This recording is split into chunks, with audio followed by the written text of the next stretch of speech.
آج آخری مجلس ہے۔ محرم الحرام کی 11ویں تاریخ گزر گئی، یہ 12ویں کی رات ہے۔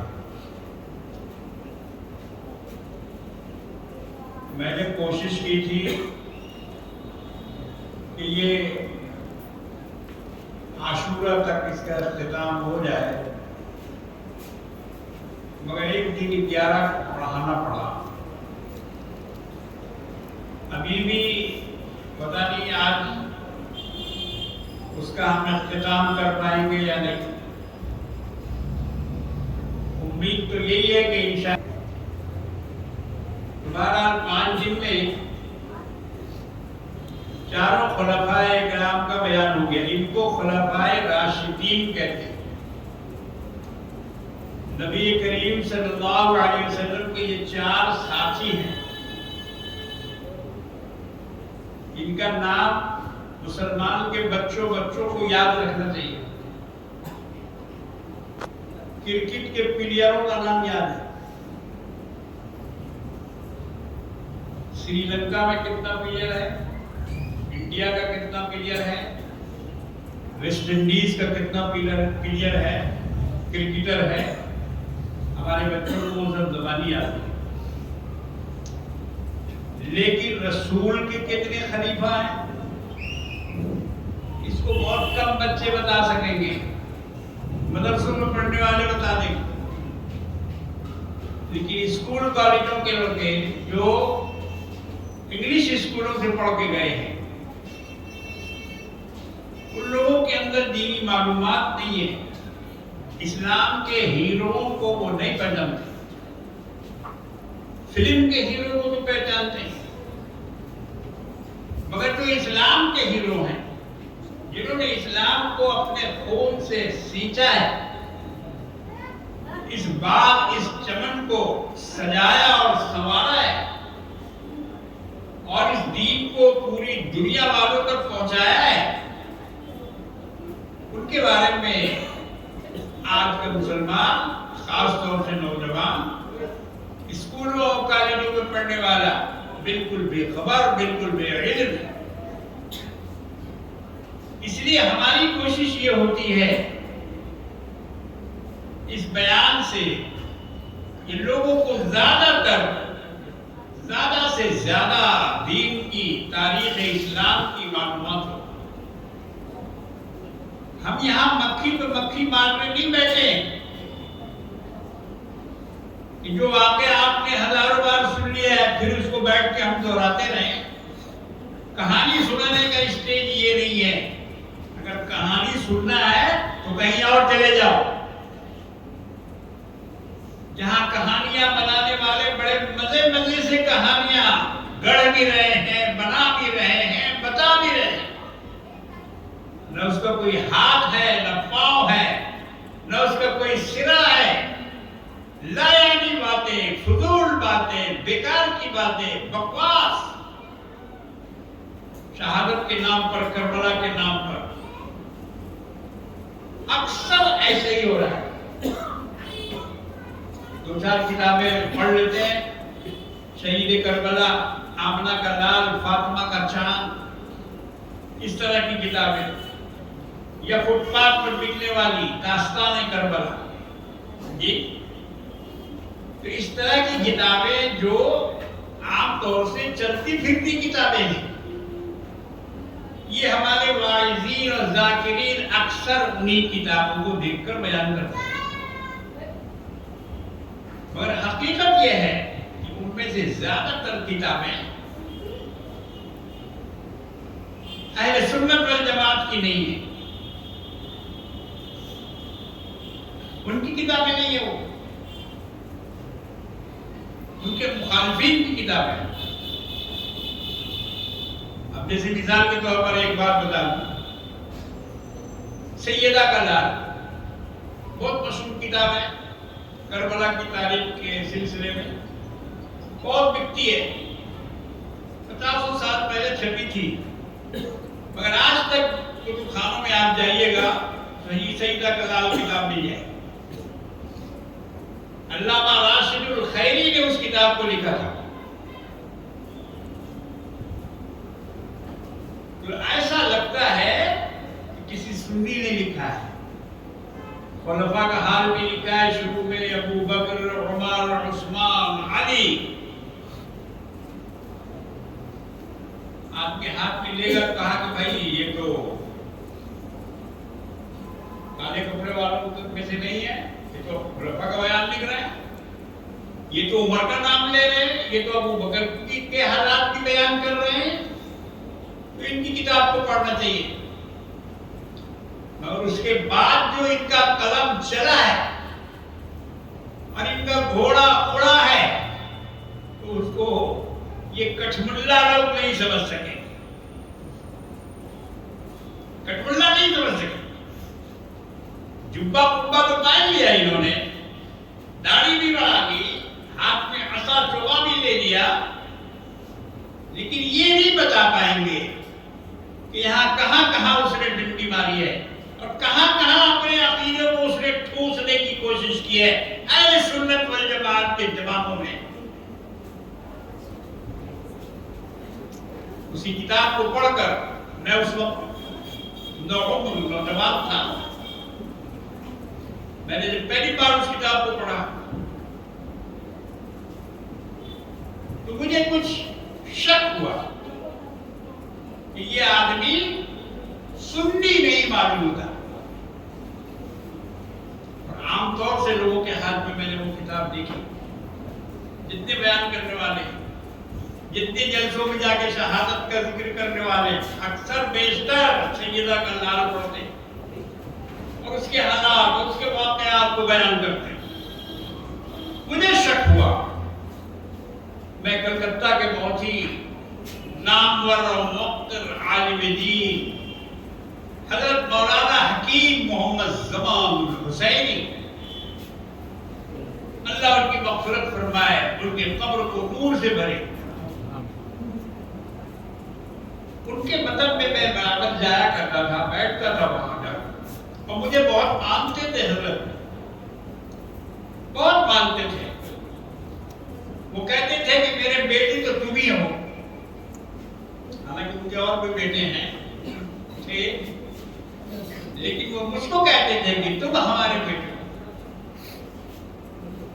تو ان سے میں نے پوچھا کہ حضرت یہ سیدہ کا لال جو کتاب لکھی گئی ہے اس کا مصنف مجھے شیعہ معلوم ہوتا ہے. تو مولانا کتابوں کے بہت شوقین ہیں. آپ کے مطلب میں جاتے اگر ملاقات کرنے کے لیے دائیں بائیں سامنے اوپر نیچے کتابیں رکھی ہوئی رہتی تھی. حکیم تو تھے مگر حکیم سے زیادہ عالم تھے.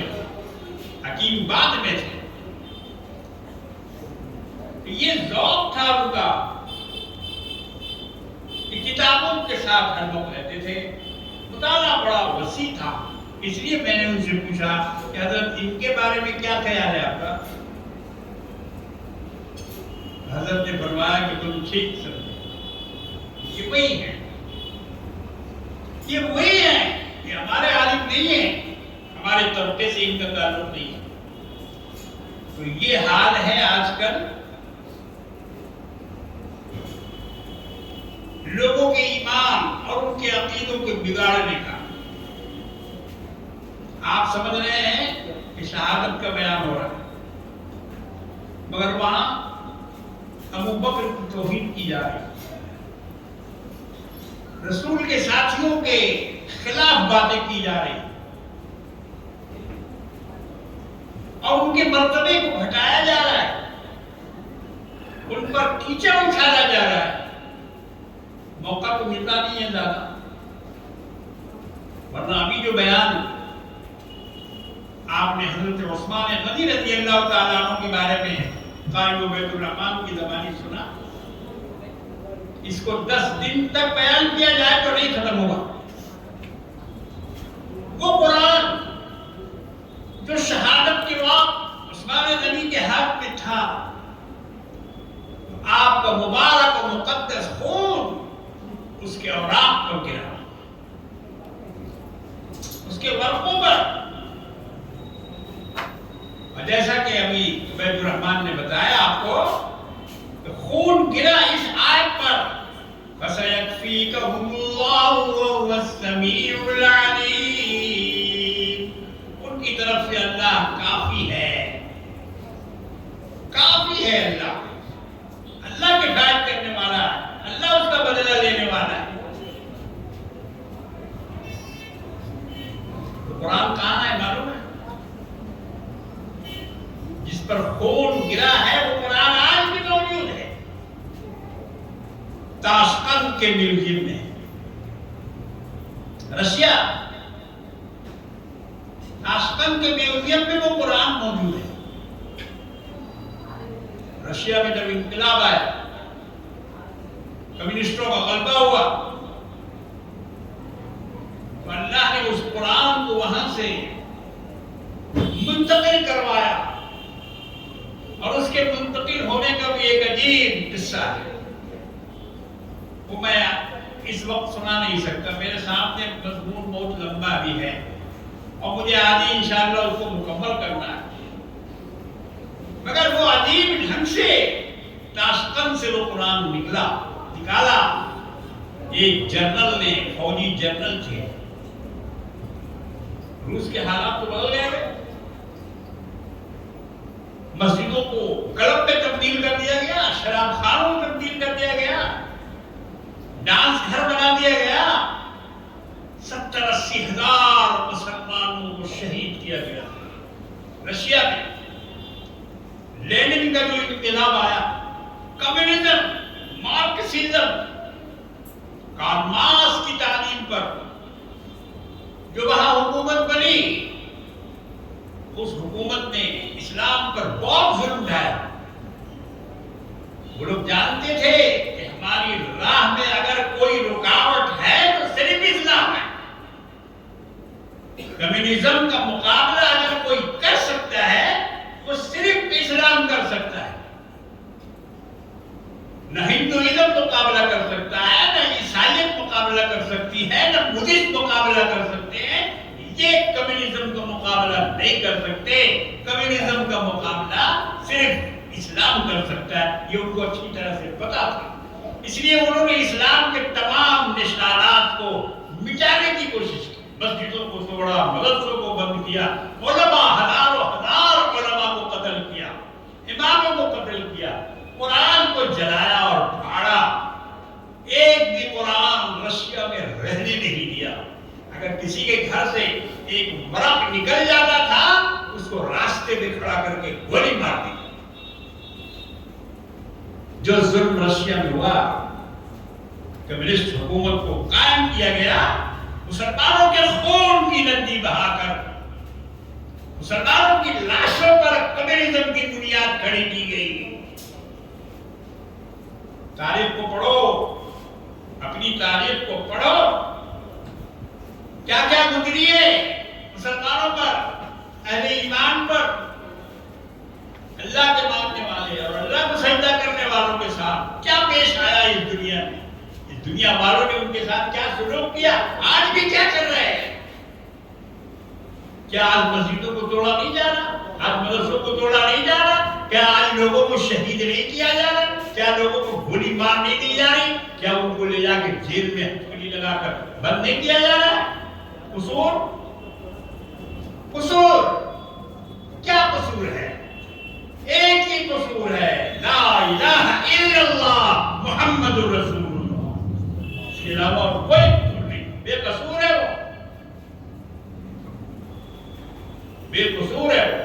اس کا قصور یہ ہے کہ وہ ایک اللہ پہ ایمان رکھتا ہے, محمد رسول اللہ صلی اللہ تعالی علیہ وسلم کو اللہ کا رسول مانتا ہے, اس کا بھیجا ہوا پیغمبر مانتا ہے.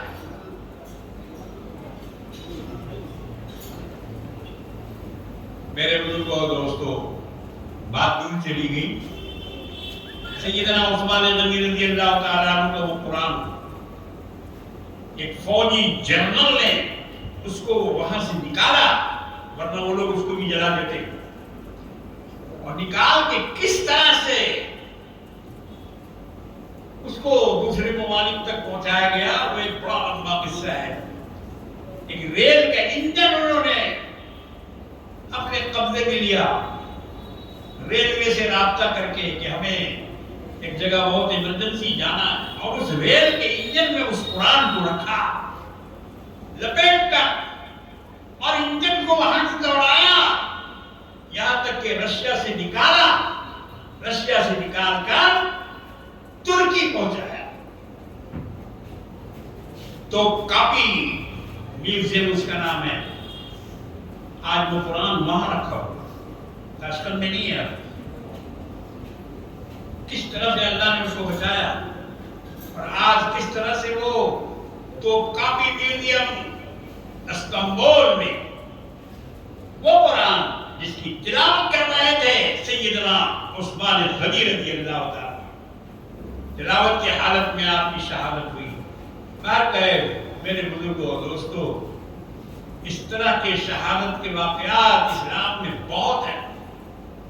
صرف ایک کربلا نہیں ہے, بلکہ کربلا ہی کربلا ہے. بڑی قربانی دی گئی ہے اسلام کی خاطر. آج ہم اسلام کو چھوڑ رہے ہیں. آج ہماری ماں بہنیں اسلام کا مذاق اڑا رہی, حجاب کا مذاق اڑا رہی, پردے کا مذاق اڑا رہی. جاؤ جا کے دیکھو مسلمانوں کی مانو ہے, جا کے دیکھو ان کی شادیوں میں جاؤ. شادی بیاہ میں تو پتہ ہی نہیں چلتا ہے کہ یہ مسلمان کی شادی ہے یا مرواڑی کی شادی ہے. آپ دیکھ کے پتہ نہیں لگا سکتے, نہ مردوں کو نہ عورتوں کو. نہیں پتہ چلے گا کہ ہم جہاں آئے ہیں یہ کون ذات ہے, کون برادری ہے. لوگوں نے اس طرح سے اپنا ڈھنگ بدل لیا ہے, اپنا دین بدل لیا ہے, اپنا طریقہ بدل لیا ہے, اور اس کے بعد پھر کہتے ہیں کہ اللہ نے مسلمانوں کو ایسے ہی چھوڑ دیا, بے یار و مددگار چھوڑ دیا. اللہ کہاں ہے پوچھتا ہے مسلمان. اتنا ظلم ہو رہا ہے, اتنا ستم ڈھایا جا رہا ہے, مسجدیں گرائی جا رہی ہیں, کہاں ہے خدا؟ میرے بزرگوں اور دوستوں, ایسے مسلمانوں کا ساتھ خدا نہیں دے گا, یاد رکھو. اللہ فرماتے ہیں وَإِن تَتَوَلَّوْا يَسْتَبْدِلْ قَوْمًا غَيْرَكُمْ ثُمَّ لَا يَكُونُوا أَمْثَالَكُمْ. اگر روگردانی کرو گے, اگر منہ پھیرو گے, اگر شریعت کو چھوڑو گے, اگر شریعت کے احکام کو نہیں مانو گے, روگردانی کرو گے, وَإِن تَتَوَلَّوْا, تو پھر کیا ہوگا؟ يَسْتَبْدِلْ قَوْمًا غَيْرَكُمْ, ہم تمہیں دوسرے لوگوں سے بدل دیں گے, تم کو ہٹا دیں گے, دوسروں کو لے آئیں گے, تبدیل کر دیں گے, خاکہ بدل دیں گے, دنیا کا نقشہ بدل دیں گے. تم مٹا دیے جاؤ گے اور تمہاری جگہ پر دوسرے لوگوں کو ہم کھڑا کر دیں گے اور ان کو بیٹھا دیں گے وہاں. یہ اللہ نے قرآن میں فرما دیا. میرے بزرگوں اور دوستوں, کل کی مجلس میں آپ نے آقا نامدار جناب محمد رسول اللہ صلی اللہ تعالی علیہ وسلم کی وفات, اس کے بعد خلفاء کا انتخاب, سیدنا ابو بکر, ان کے بعد سیدنا عمر خلیفہ دوئم, ان کے بعد خلیفہ سوئم حضرت عثمان غنی رضی اللہ تعالیٰ, اور سب سے آخر میں خلفائے راشدین کے آخر میں حضرت علی کرم اللہ تعالی وجہہ. عثمان غنی کی شہادت کے بعد جو باغی گروہ مدینہ پر جس نے قبضہ کر لیا تھا, اور انہی لوگوں نے حضرت عثمان غنی کو شہید بھی کیا, یہ سب مصر سے آئے ہوئے لوگ تھے. عبداللہ بن سبا کی پارٹی تھی, سبائی پارٹی تھی یہ, اور ان لوگوں نے وہاں فتنہ برپا کیا, اور ان لوگوں نے عثمان غنی کو کا جام پلانے کے بعد یہ لوگ حضرت علی کے پاس آئے اور کہا کہ آپ کو ہم لوگ خلیفہ مانتے ہیں، لائیے ہاتھ بڑھائیے، ہم آپ کی بیعت کریں گے، آپ کو خلیفہ بنائیں گے۔ وہ عبداللہ بن سبا جو یہودی تھا، اس نے اسلام قبول کیا تھا بظاہر، لیکن منافق تھا۔ منافق کس کو کہتے ہیں؟ مسلمانوں کو نہیں معلوم، مسلمان نہیں جانتے کہ منافق کیسا ہوتا ہے۔ یہ لوگ حضور کے زمانے سے ہیں، اندر سے کافر، ظاہر سے مسلمان، نماز بھی پڑھتے تھے، حضور کے پیچھے نماز بھی پڑھتے تھے، حضور کی اقتداء بھی کرتے تھے، اور پھر اسلام کے خلاف ریشہ دوانی بھی کرتے تھے۔ حضور ان سب کو پہچانتے تھے، سب کو پہچانتے تھے۔ حضرت حذیفہ رضی اللہ تعالی عنہ کو اللہ کے رسول نے ان کے نام بھی بتا دیے تھے کہ دیکھو یہ ہے، یہ ہے، یہ ہے، یہ منافق ہے۔ تو جاننے کے باوجود، پہچاننے کے باوجود عمر نے کہا کہ یا رسول اللہ حکم دیجئے کہ ایسے تمام لوگوں کی گردن اڑا دی جائے۔ اللہ کے رسول نے فرمایا کہ دیکھو یہ تو مسجد میں آنے والے ہیں نا، نماز بھی پڑھتے ہیں، بظاہر دین پہ عمل کرنے والے بھی ہیں، تو اگر ان کو قتل کر دو گے اور اگر ان کو ختم کر دو گے تو دنیا کیا کہے گی کہ محمد اپنے پیچھے نماز پڑھنے والوں کو بھی قتل کرا دیتے، اپنے ماننے والوں کو بھی نہیں چھوڑتے۔ وہ کیا سمجھیں گے کہ یہ منافق تھا یا مومن تھا؟ مگر اصل یہی پڑے گا کہ محمد رسول اللہ اپنے ماننے والے، اپنے متبعین کو بھی قتل کرا دیتے ہیں۔ ان کا سردار تھا مدینے میں عبداللہ بن ابی، راس المنافقین، منافقوں کا سردار۔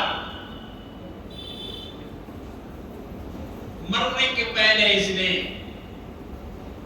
حضور کے پاس خبر بھیجی کہ میری موت قریب آ گئی ہے، میں مرنے والا ہوں۔ بیٹے سے کہا کہ جاؤ اللہ کے رسول کا کرتا مانگ کے لے آؤ، اور اسی کرتے میں مجھے کفن دینا، اسی کرتے میں مجھے دفنانا۔ اللہ کے رسول نے یہ جانتے ہوئے بھی کہ یہ منافق ہے، اپنا کرتا مبارک اتار کے دے دیا۔ اس کے بعد نماز، جنازہ کی نماز پڑھانے کے لیے آپ آگے بڑھے۔ جب مر گیا وہ سیدنا عمر فاروق رضی اللہ تعالی، انہوں نے نبی کریم صلی اللہ علیہ وسلم کو منع کیا کہ یا رسول اللہ آپ اس کے جنازے کی نماز مت پڑھائیے۔ یہ موافقات عمر میں سے ہے۔ بہت سارے مقام پر سیدنا عمر فاروق رضی اللہ تعالی عنہ نے مشورہ دیا، یا رسول اللہ اب شراب بند ہونی چاہیے۔ اس وقت تک چالو تھی۔ اسلام ایک دفعہ ہلّا نہیں بولا، دھیرے دھیرے، اسٹیج بائی اسٹیج۔ پہلا حکم دیا کہ نماز میں شراب پی کے مت آیا کرو۔ اس وقت شراب حرام نہیں ہوئی تھی، نمازی نماز پیے ہوئے آ کے نماز میں ایک دوسرے کے اوپر گر رہے ہیں، ایک دوسرے کے اوپر گر رہے ہیں، پیا ہوا ہے نا، اس کو ہوش کہاں۔ تو مسجد میں ایک افراتفری کا ماحول ہوتا تھا۔ قرآن نے منع کر دیا، یا ایھا الذین آمنوا لا تقربوا الصلاۃ وانتم سکارى، اے ایمان والو تم نماز کے قریب مت جاؤ جب تم نشے کی حالت میں رہتے ہو۔ مت پڑھو نماز، مت جاؤ مسجد میں۔ یہ پہلا اسٹیج تھا شراب کا۔ شراب ان کی گھٹی میں پڑی ہوئی تھی۔ بولوں گا تو بہت دیر ہوگی، مگر میں جلدی میں بتا رہا ہوں کہ اللہ نے آہستہ آہستہ شراب